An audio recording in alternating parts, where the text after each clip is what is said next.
네, 안녕하세요. 오늘 수요일 새벽 말씀을 또 듣기 위하여서 영상을 키신 여러분들을 진심으로 환영합니다.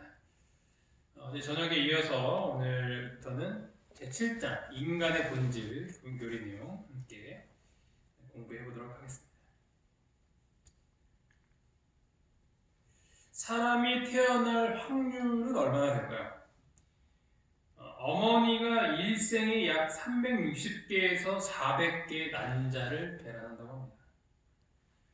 그리고 아버지는 일생 동안 1조 4천억 개의 정자를 생산한다고 합니다.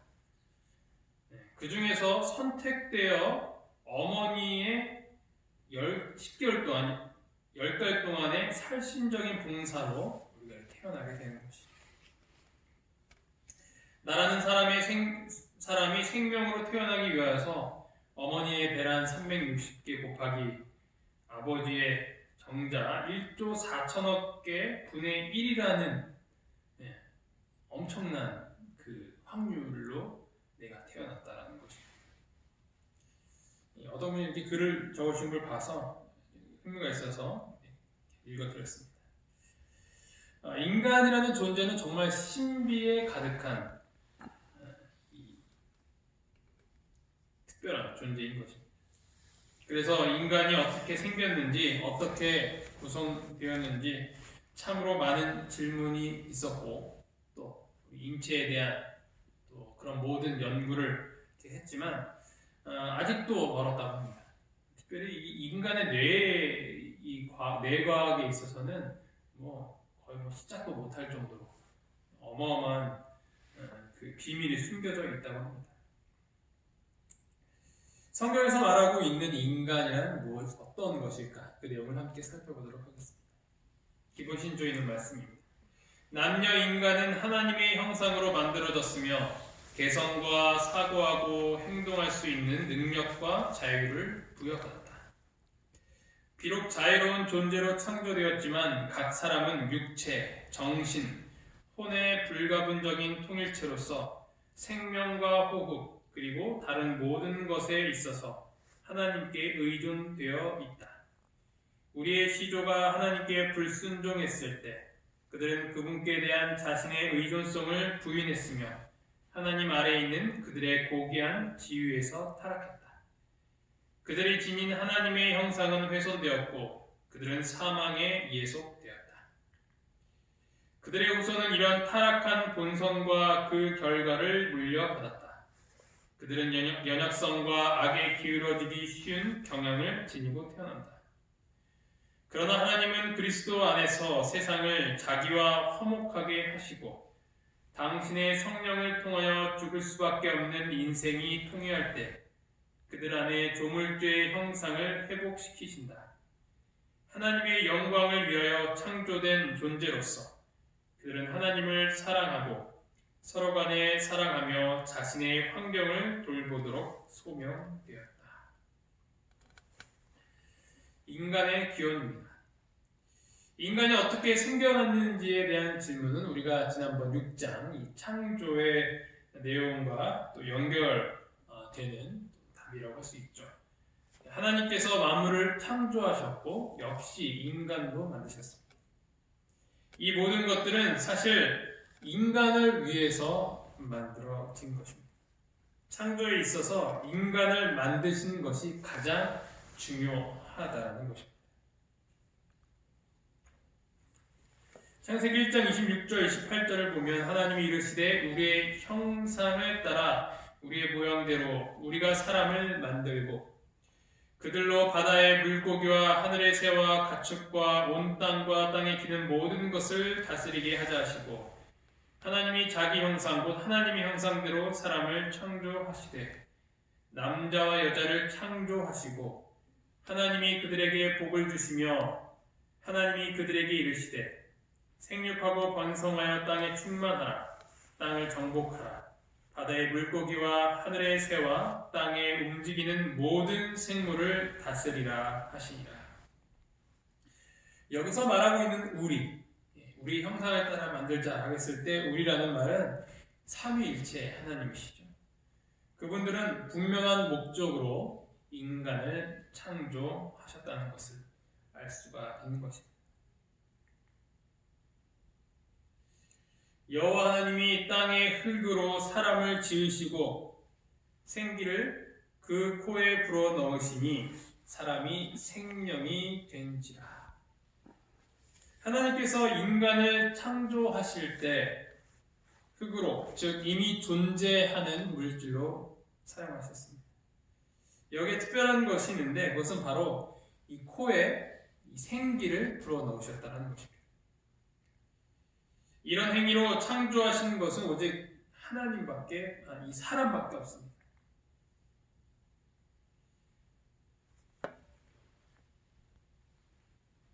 창세기 2장 19절에 보면 들짐승과 공중의 각종 새도 흙으로 만들었다라고 기록을 하고 있습니다. 그런데 이 같은 흙으로 만들었어도 이 생기를 집어넣는 행위를 하였던 존재는 사람밖에 없다라는 것이죠.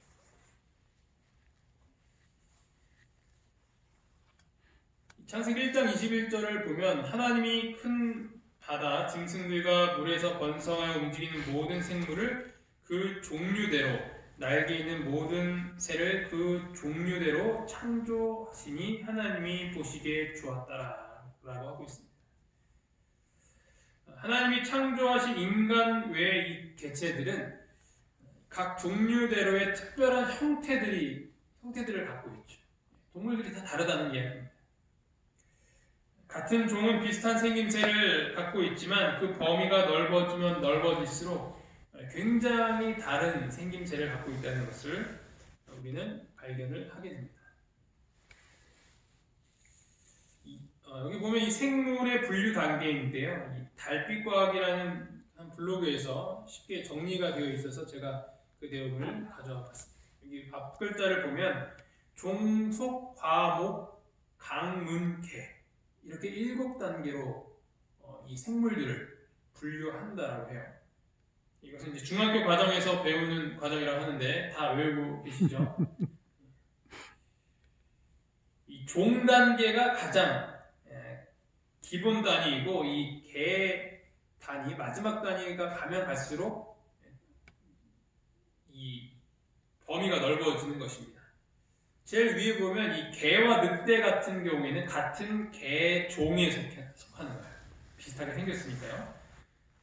그리고 여기서 그 다음인 속, 이 개 속으로 가게 되면 자칼이 포함되게 되고 과로 가게 되면 여우까지 포함이 된다고 합니다. 그리고 그 다음에 목 단계까지 가게 되면 이 식육목에 고양이까지 포함되게 된다고 합니다. 여기서부터는 생김새보다는 이 생물의 먹이 습성을 기준으로 나뉘게 됩니다. 그리고 그 위로는 포유강.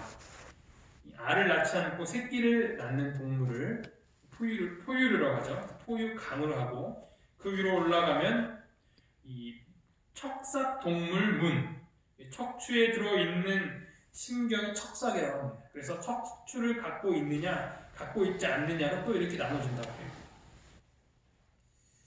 그래서 이 척추를 갖고 있는 물고기까지 포함이 되는 거예요. 이 척삭동물문으로 가게 되면요. 그리고 이제 동물계까지 가게 되면 더 많은 이제 동물들이 포함되겠죠. 이 개의 종류는 동물계, 식물계, 균계, 원생생물계, 원핵생물계로 나뉘다 합니다. 굉장히 많이 있는데 왜 이렇게 나눴을까요? 너무 많기 때문이에요. 너무 다양한 그 종류들이 있기 때문에 이것을 체계적으로 나누기 위해서 7단계의 분류로 해놨다는 겁니다. 하지만 인간은 어떤 동물의 형상도 따르지 않습니다. 하나님의 형상과 모양을 따라 창조가 된 것입니다. 성경에서는 결코 우리가 어떤 동물에서 진화되어서 이렇게 되었다라고 말하고 있지 않습니다. 이것들과는 완전히 분리되어 있는 것입니다. 그래서 누가복음에서는 우리의 위가 다른 동물이 아니라 하나님이시다라고 설명하고 있습니다. 그 위는 에노스요, 그 위는 셋이요, 그 위는 아담이요, 그 그 위는 하나님이시니라. 우리의 위가 하나님이시라는 사실을 기억하시기 바랍니다. 우리는 그 어떤 동물과도 비교될 수 없는 고귀하고 특별한 존재라는 것을 잊지 마시기 바랍니다. 인간의 드높은 지위, 그래서 인간은 굉장히 높은 지위를 갖고 있는 것입니다. 인간의 창조는 모든 창조의 결정이었습니다. 하나님은 인간에게 모든 동물의 생명을 위해서 맡기신 것입니다. 사람이 무엇이기에 주께서 그를 생각하시며 인자가 무엇이기에 주께서 그를 돌보시나이까. 그를 하나님보다 조금 못하게 하시고 영화와 존귀로 관을 씌우셨나이다. 주의 손으로 만드신 것을 다스리게 하시고 만물을 그의 발 아래 두셨으니 곧 모든 소와 양과 들짐승이며 공중의 새와 바다의 물고기와 바닷길에 다니는 것이니이다. 여호와 우리 주여 주의 이름이 온 땅에 어찌 그리 아름다운지. 그래서 만물을 우리 인간의 발에 두었다라고 이 시편 기자는 고백을 하고 있는 것입니다. 하나님께서 인간에게 복을 주시며 가장 먼저 하신 명령이 무엇이었냐면 이 모든 만물을 다스리라라는 것이었습니다. 우리에게 그런 지위를 주신 것입니다. 우리는 그런 어떤 동물들과 비교할 수 있는 그런 게 아닙니다. 인간이 개를 때리면 안 되지만 개에게 혹시 상해를 입혔거나 혹은 개가 인간에게 상해를 입혔을 때 그것을 같은 것으로 보지 않는 것이죠. 인간이 더 귀한 존재이기 때문입니다. 사람이 어떤 동물을 죽였다고 이 사람도 너도 똑같이 죽어야 된다라고 판결을 절대로 내리지 않습니다. 혹시 그렇게 주장하는 사람들은 있어요. 있지만 성경적으로 그것은 맞지 않다는 거죠. 하지만 여기서 다스린다라는 의미는 어떤 그 동물들을 결코 때리거나 이렇게 학대를 한다거나 이래서는 절대 안 된다는 것 또한 포함하고 있습니다. 하나님께서 다스린다는 것은 그것을 잘 관리하고 보호하라는 뜻입니다. 그래서 우리는 환경을 깨끗하게 보존하며 생태계가 잘 유지될 수 있도록 우리가 각별한 노력을 기울이는 것이 바로 하나님의 명령이라는 사실을 또 생각해 볼 수 있는 것입니다. 다음은 인류의 통일성입니다. 창세기를 보면 족보가 나오는데 그것을 보면 우리 모두는 아담과 하와라는 첫 부모에게서 내려온 것이라는 사실을 보여줍니다. 그래서 우리 모두는 그 아담과 하와가 물려준 동일한 본성을 모두 갖고 있는 것입니다. 사도행전 17장 26절을 보면 인류의 모든 족속을 한 혈통으로 만드사 온 땅에 살게 하시고 그들의 연대를 정하시며 거주의 경계를 한정하셨으니 라고 기록을 하고 있는 것입니다. 이 한 혈통이라는 것이죠. 그런데 우리가 무엇까지 물려받았냐면 죄의 본성과 또 그에 따른 사망까지 물려받게 된 것입니다. 그러므로 한 사람으로 말미암아 죄가 세상에 들어오고 죄로 말미암아 사망이 들어왔나니 이와 같이 모든 사람이 죄를 지었으므로 사망이 모든 사람에게 이르렀느니라. 이 자녀들이 꼭 안 좋은 것은 다 물려받습니다. 기가 막히게 물려받습니다. 암이나 이런 것도 가족 내력이 있다고 하죠. 저희 아이들이 호흡기가 별로 안 좋습니다. 아빠 안 좋은 건 다 닮았어요. 그래서 이 미세먼지가 심한 날에 조금만 놀면 그렇게 기침을 하고 콧물이 나오고 난리가 납니다. 그래서 저는 사실 이 코로나보다 무서운 것은 미세먼지예요. 코로나는 숨어 있으면 돌아다니면 되잖아요. 근데 미세먼지가 많은 날엔 나가지는 못합니다. 마스크를 끼고 다녀요. 그래서 저희는 이미 다들 마스크 걱정을 하시는데 저는 마스크 이미 사재기 아닌 사재기를 해놓고 있어서 이미 마스크가 충분하게 있었습니다. 지금이야 또 더 사고 그러고 하고는 있지만요. 왜 이렇게 안 좋은 것만 참 닿는지 모르겠습니다. 성경에서 죄인이 무엇을 물려받는가? 그것은 바로 죄성을 물려받았다는 거죠. 죄를 짓고 싶어하는 마음, 죄를 좋아하는 마음, 죄인이기 때문에 결국엔 우리가 사망까지 물려받게 되었다는 것입니다. 우리 모두가 죽는다는 것은 그래서 결국 아담의 후손이라는 가장 큰 증거를 보여주는 것입니다.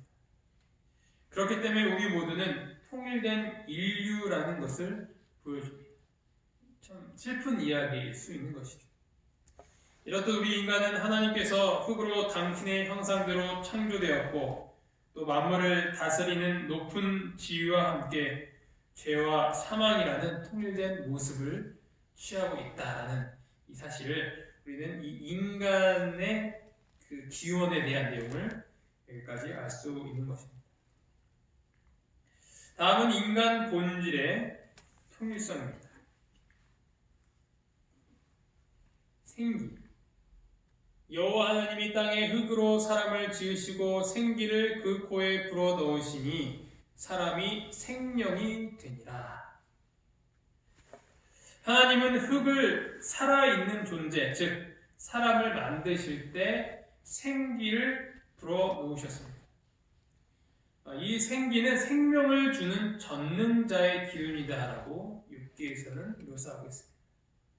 하나님의 영이 나를 지으셨고 전능자의 기운이 나를 살리시느니라. 그래서 이 흙에 생기를 넣게 되니까 생명이 되는 것이죠. 이것은 마치 텔레비전에 이 전기를 연결해야 켜지는 것과 같은 원리인 것입니다. 이렇게 이 텔레비전은 그냥 두면 동작하지 않는 그런 그냥 물질로 되어 있는 거예요. 근데 여기에 이렇게 전기를 연결하면 어떻게 돼요? 바로 TV가 켜지게 되는 것이죠. 그래서 이 텔레비전을 이루는 부품들과 원 재료들은 흙을 말하는 것입니다.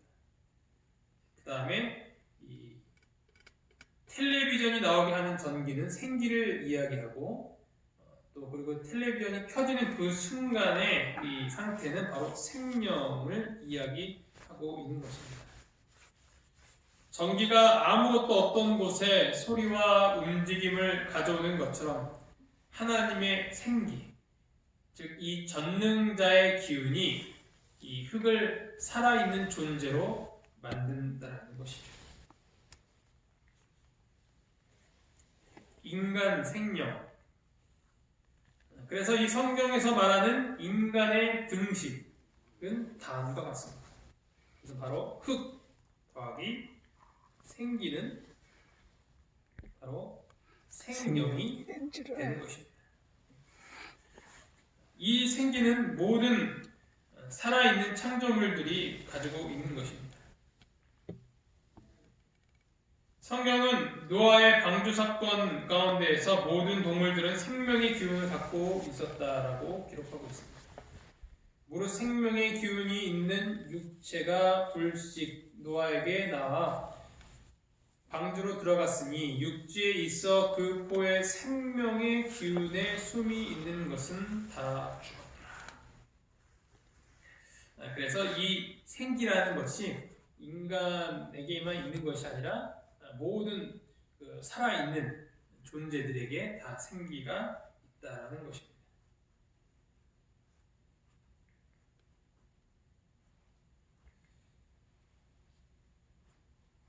이 히브리서의 그 생명이라는 것이 무엇이냐면 네페시 하야라는 것. 네페시 하야.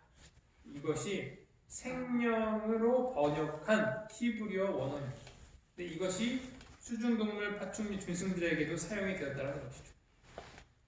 창세기 2장 19절에 보면 여호와 하나님이 흙으로 각종 들짐승과 공중의 각종 새를 지으시고 아담이 무엇이라고 부르나 보시려고 그것들을 그에게로 이끌어 가시니 아담이 각 생물을 부르는 것이 곧 그 이름이 되었다. 그래서 이 생물이라는 거라고 번역되어 있는 것이 네페시 하야라고 하는 것입니다. 살아있는 존재가 된다는 것이죠. 숨쉬며 살아있는 존재로서의 인간 개체를 지칭하는 것입니다. 그래서 우리가 살아있다라는 말은 하나님의 호흡이 우리에게 있다라는 말과 같은 것입니다. 하나님의 호흡이 사라지게 되는 그 순간, 생기가 없어지는 그 순간을 가리켜서 무엇이냐면 바로 죽음이다 하는 것이죠. 요즘 우리는 평범한 삶이 얼마나 감사하고 또 그것만으로도 행복한 일인지 깨닫고 있습니다. 그때는 왜 몰랐을까? 정말 이 상황만 지나간다면 무엇이라도 할 수 있을 것 같은 그런 마음. 익숙한 것의 소중함. 익숙하기 때문에 망각하며 살아가다가 그것이 사라지고 난 다음에야 그것이 얼마나 소중했는지를 깨닫게 되는 것이 바로 우리의 인생인 것 같습니다. 우리가 매일 이렇게 숨쉬고 살아가는 것, 오늘 저녁에 자게 되면 내일 아침에 일어날 것이라는 당연함 가운데 우리는 감사함을 잊고 살아가고 있지는 않은지 다시 한번 되돌아보기를 간절히 바랍니다. 그리고 하나님께서 주시는 그 생명의 감사 기억하면서 우리가 아침마다 일어날 때 이런 기도를 해야 할 것입니다. 하나님, 저에게 오늘도 하루를 살아갈 수 있는 생명을 주심에 감사합니다. 오늘도 주님을 위하여서 영광된 삶을 살겠습니다. 라고 기도를 한다면 하나님께서 얼마나 기뻐하실까요? 그리고 그 하루가 우리에게는 얼마나 감사하고 생기가 넘치는 날이 될까요? 그렇게 하나님의 호흡을 기억할 때 우리는 진정으로 살아있는 존재가 되는 것입니다. 숨은 쉬고 있지만 그 하나님의 생기를 잊는다면 우리는 살아가는 것이 아니라 어쩌면 죽은 삶을 살아가고 있는 것인 것입니다. 오늘 이 말씀을 기억하시면서 또 좋은 하루 보내시길 바랍니다. 내일 또 그 뒤에 있는 내용들을 함께 다뤄보도록 하겠습니다. 기도하시겠습니다. 하늘에 계신 하나님 아버지, 오늘 저희에게 인간의 본질에 대한 내용들을 다뤄볼 수 있도록 인도해 주심에 감사합니다. 저희를 창조하시고 또 저희를 위하여서 이 모든 것들을 준비해 주심에 감사합니다. 저에게 새로운 생명을 날마다 주시고 또 그것을 기억하게 하심으로 말미암아 매일매일 감사하고 행복한 날들을 보낼 수 있도록 도와주시옵소서. 코로나 바이러스로 인하여서 저희의 삶은 힘들지만 또다시 돌아볼 수 있는 것은 하나님께서 우리에게 항상 좋은 것만을 주셨다라는 그런 감사의 기도 제목입니다. 아버지, 저희가 지금에서도 혹시 익숙한 것들이 마음 가운데서 불평으로 변하고는 있지 않은지 되돌아볼 수 있도록 해주시고 언제나 하나님께 감사하며 찬양할 수 있는 저희 모두가 될 수 있도록 인도하여 주시옵소서. 이 모든 말씀 예수 그리스도의 이름으로 기도합니다. 아멘.